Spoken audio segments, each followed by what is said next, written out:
He thought he was helping a lonely woman survive the night. But as he worked through the cold darkness, he kept noticing the fear in her eyes, the way she kept glancing toward the forest as if something enormous was moving out there. He didn't ask questions. He simply built the cabin, plank by plank, while she stood silently behind him, trembling like she carried a secret too heavy for one heart. And though he tried to stay calm, the strange echo of distant footsteps made his chest tighten. Slow, heavy, thunderous, nothing like any animal he knew.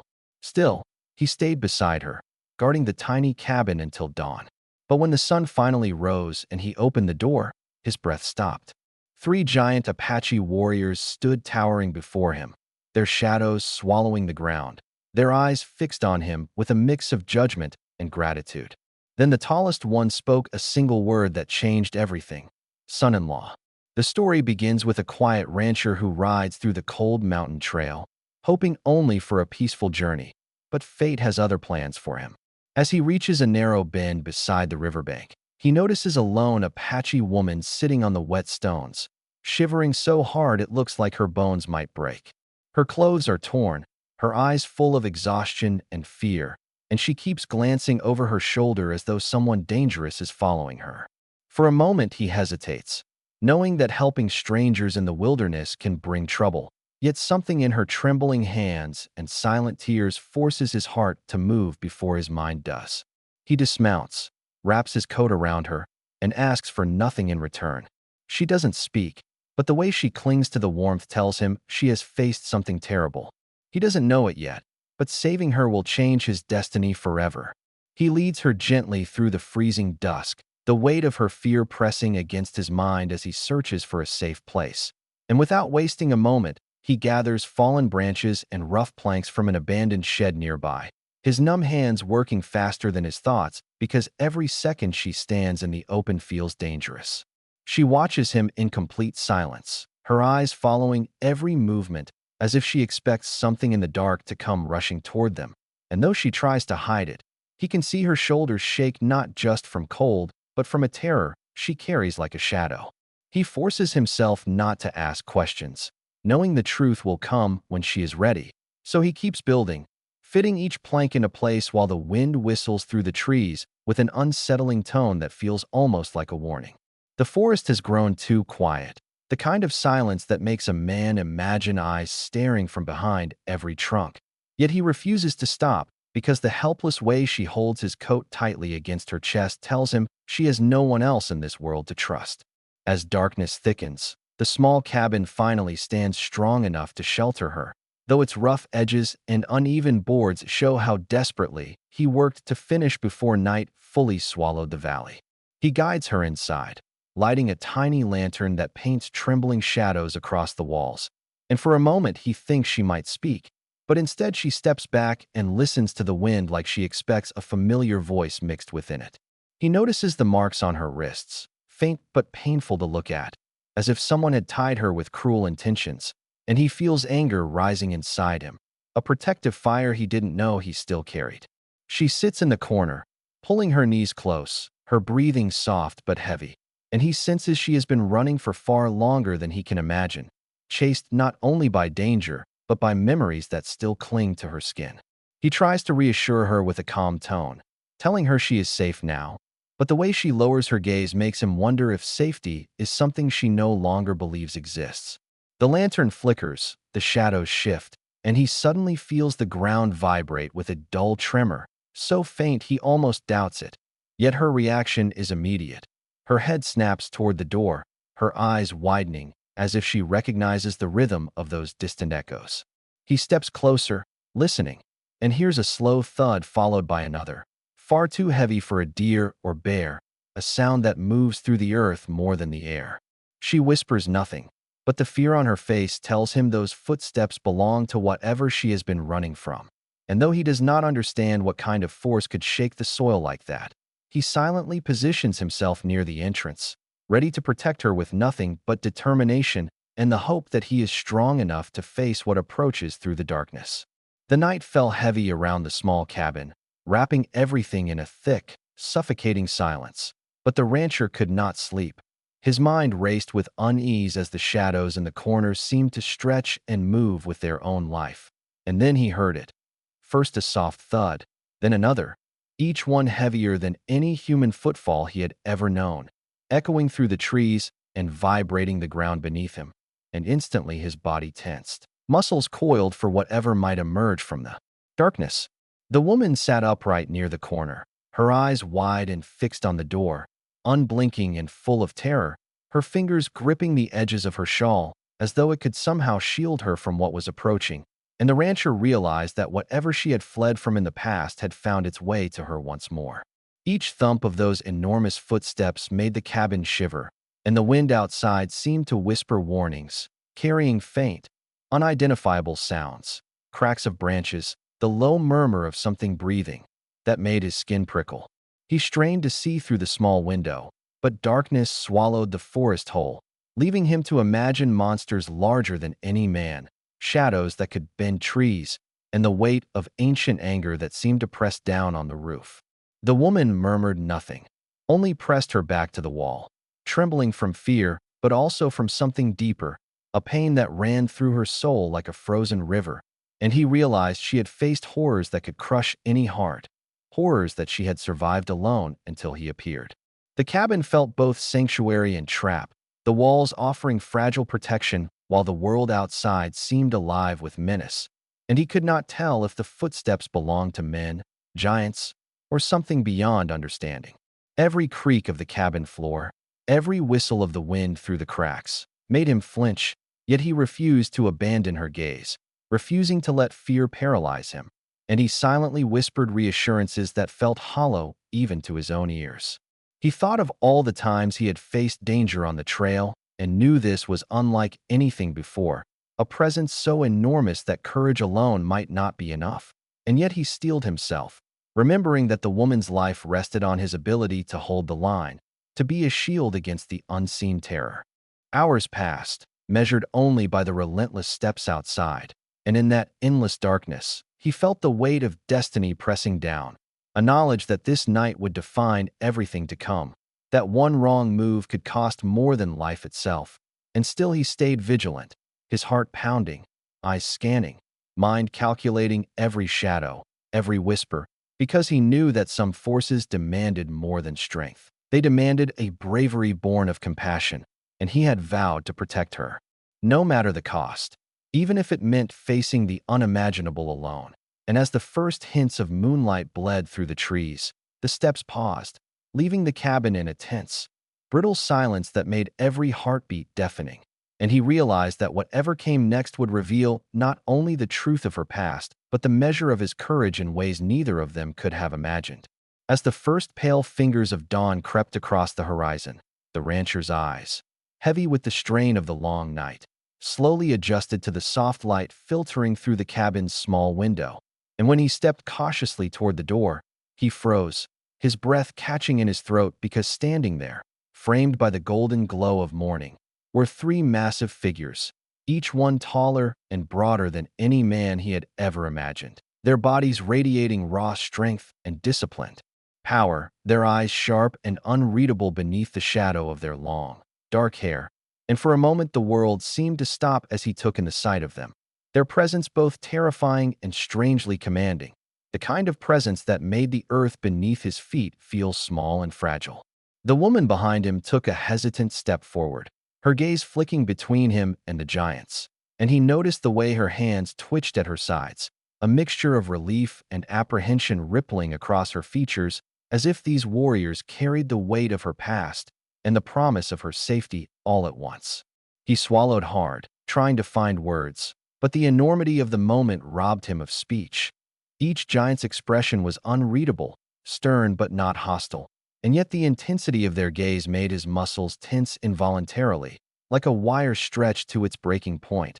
And he could sense that these were not ordinary men, that their presence alone commanded respect, fear, and awe simultaneously. The tallest among them stepped forward, the ground seeming to respond to the force of his movements, and a silence heavier than night fell between them, so thick it pressed against the cabin walls and made the morning sounds of birds and rustling leaves feel distant, almost irrelevant. The rancher's heart pounded, every beat echoing in his chest like a drum of warning and anticipation, as he tried to understand what had brought these colossal figures to his doorstep. And the woman's lips quivered slightly as she whispered a single word that seemed to carry decades of unspoken history. Yet he could not comprehend its meaning until the tallest giant's deep, resonant voice broke the silence, declaring with calm authority a title that felt impossible yet carried immense weight. Son-in-law. Time seemed to twist in that moment. The cabin, the river, the forest, all of it shrank into insignificance before the enormity of their presence. And the rancher realized that his simple act of kindness, his decision to help a lone woman in the wilderness, had triggered forces and traditions far beyond his understanding, forces that demanded acknowledgement, respect, and a response he was unsure he could provide. That he glanced at the woman, whose eyes shimmered with a mixture of fear, gratitude, and relief, and he sensed that she had waited for this moment her entire life, that these giants were both her protectors and her family, and that by protecting her, he had unwittingly stepped into a world governed by rules older and stronger than any he had ever known. Each heartbeat seemed amplified, each breath drawn cautiously as the three warriors slowly encircled him, their towering forms casting long shadows that swallowed the cabin and made him feel both insignificant and honored in a way he could never have imagined.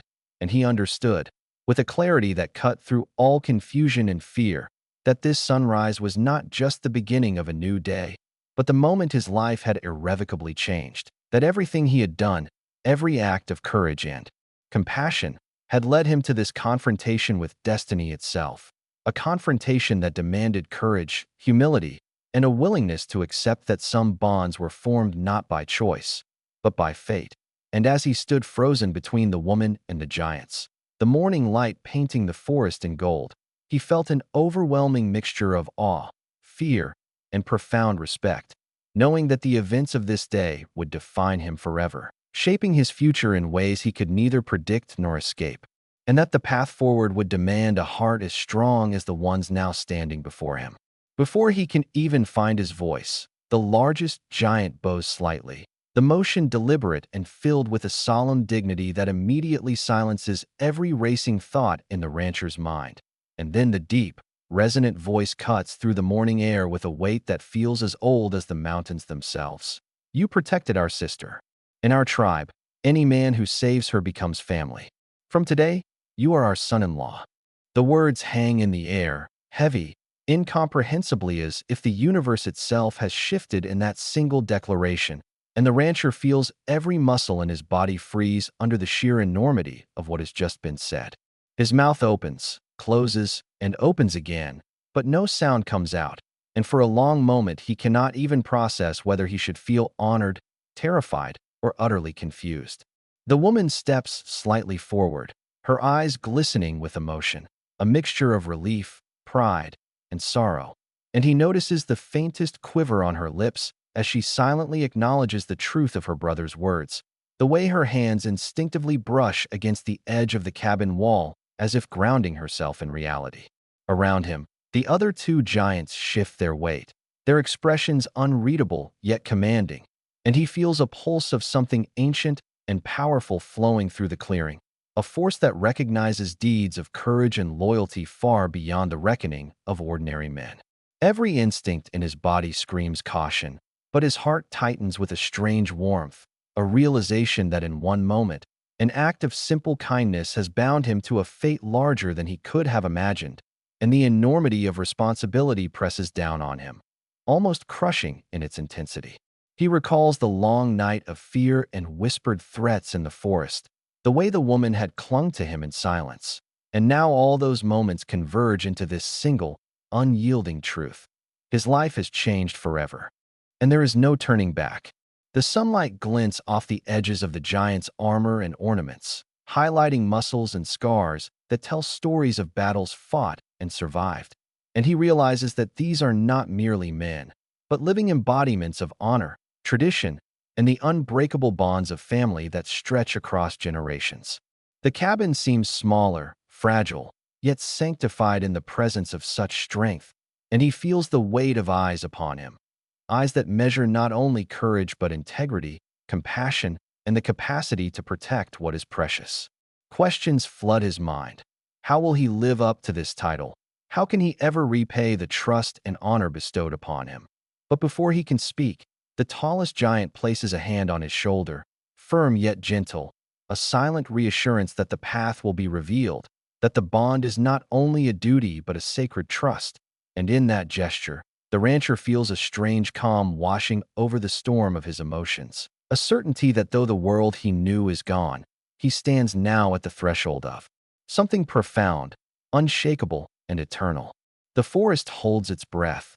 The morning light flickers across the cabin walls, and in that suspended moment, he understands that his journey has only begun, that the woman he saved, the giants who honor him, and the legacy of their tribe are now intertwined with his own life in ways that demand courage, wisdom, and a heart unafraid to embrace the impossible. And as the wind stirs through the trees with a whisper that feels almost like blessing, he finally swallows the lump in his throat, straightens his posture, and acknowledges the truth before him, realizing that every choice, every act of kindness, every silent prayer through the night has led him to this extraordinary, irrevocable destiny that will define him forever. The woman finally steps forward, her eyes glistening with a mixture of fear, relief, and a quiet strength that seems to radiate from deep within her. And she begins to speak in a soft, steady voice that carries the weight of her story, revealing that she had been hunted relentlessly by enemies who sought to destroy her entire tribe, that for days and nights she had run through forests, crossed rivers, and hidden in shadows, praying for someone, anyone, to notice her plight, but none had stopped.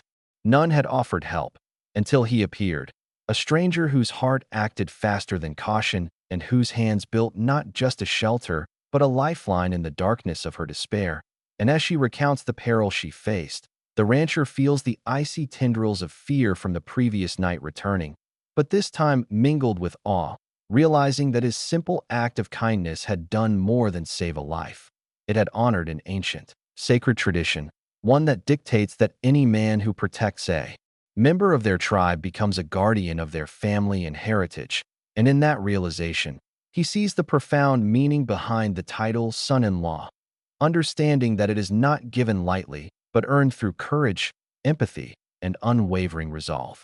She continues, describing the rituals and beliefs of her people, how protection is intertwined with honor and the survival of generations, and how his unknowing obedience to these customs has linked him to a legacy far older than any law he has ever known.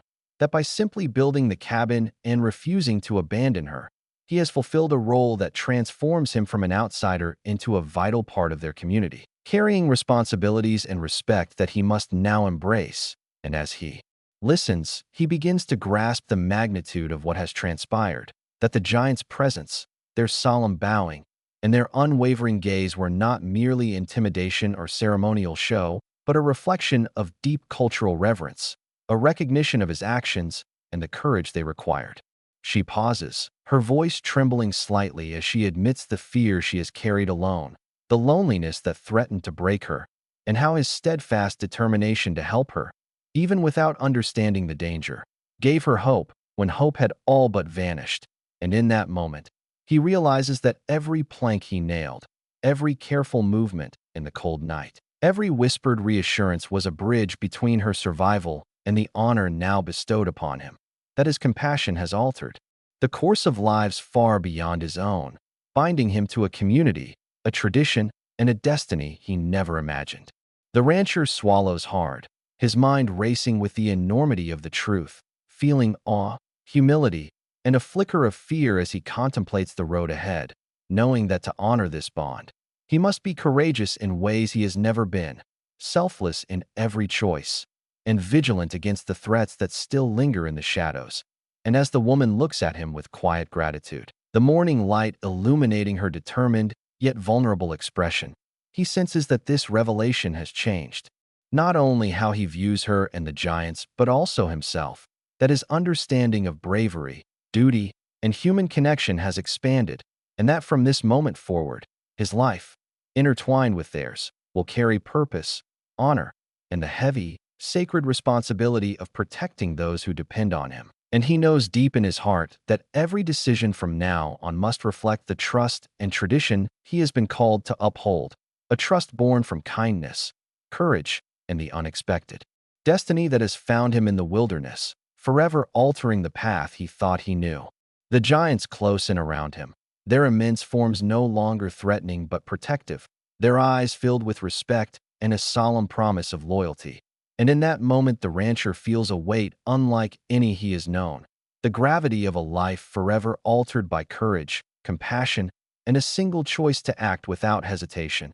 And as he glances at the woman he saved, her eyes shining with trust and quiet relief, he realizes that every fear, every doubt, every exhausting hour spent through the cold night has led to this sacred union of fate and honor, that he is no longer merely a stranger passing through the wilderness, but a part of something ancient, something profound, bound by duty, respect, and a destiny chosen not by him but for him. And as the wind stirs through the forest carrying the faint echoes of tradition, he breathes in the promise of a life forever changed, understanding with a mix of awe, humility, and gratitude that true courage is rewarded in ways the heart can scarcely imagine.